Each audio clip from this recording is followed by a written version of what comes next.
BJP पक्षर doctor Shyama Prasad Mukherjee पुण्यतिथि अवसर में बलिदान दिवस पालित। नुआपड़ा जिला स्थानीय बीजेपी जिला कार्यालय ठारे डॉक्टर श्यामा प्रसाद मुखर्जी पुण्यतिथि अवसर में बलिदान दिवस पालित हो जाइछि। बीजेपी जिला सभापति कमलेश दीक्षित अध्यक्षतार अनुष्ठित एही कार्यक्रम में मुख्य अतिथि भाव में कलाहांडीर पूर्वतन सांसद बसंत कुमार पंडा, सम्मानित अतिथि भाव वरिष्ठ नेता सरोज कुमार साहू, सुशांत पति, मुन्ना महापात्र, मुरली सुना प्रमुख जोग देइथिले।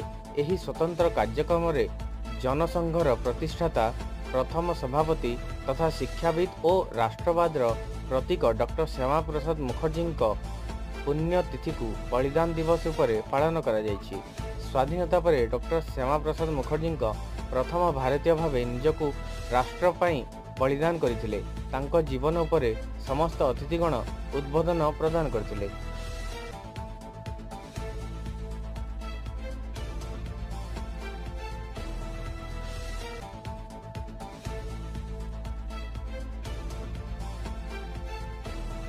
जनता पार्टी जनसंघ रूप में 1951 मसीहा अक्टोबर 21 तारीख दिन जन्मग्रहण करथिले। तार प्रथम सभापति प्रतिष्ठाता सभापति डॉक्टर श्यामा प्रसाद मुखर्जी एवं भारत एकता अखंडता से प्रथम बलिदानी रूप में विश्वविदित।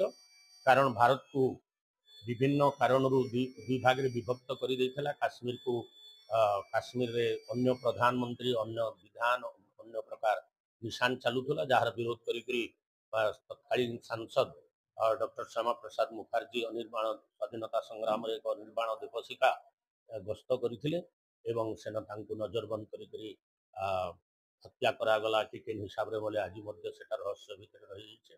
ये सब परिस्थिति स्वाधीनता पर प्रथम बलिदानी डॉक्टर श्यामा प्रसाद मुखर्जी से बारिस्टर थे, शिक्षाविद थे, इंग्लिश रे एमए करथिले एवं वाइस चांसलर थे कलिकता विश्वविद्यालय आपणकर हिंदू महासभा सभापति थे। आम संगठन प्रथम सभापति तांकर श्रुति रे एक भारत श्रेष्ठ भारत संकल्पना को पूरा करने अहरह लगी रही भारतीय जनता पार्टी कार्यकर्ता पूर्वतन भारत रत्न पूर्वतन प्रधानमंत्री अटल बिहारी वाजपेयी कार्यकलाप कहूँ, वर्तमान प्रधानमंत्री अनन्य वरेण्य नरेंद्र मोदी कार्यकलाप से एक भारत श्रेष्ठ भारत को चिंता करी पूर्णांग रूप से लोक पाखे पहुंचे करी लोकंकर सेवा करें से अहरह स्वप्न को साकार करने संकल्प को साकार करने परिकल्पना को साकार करने समस्ते लगिछुं।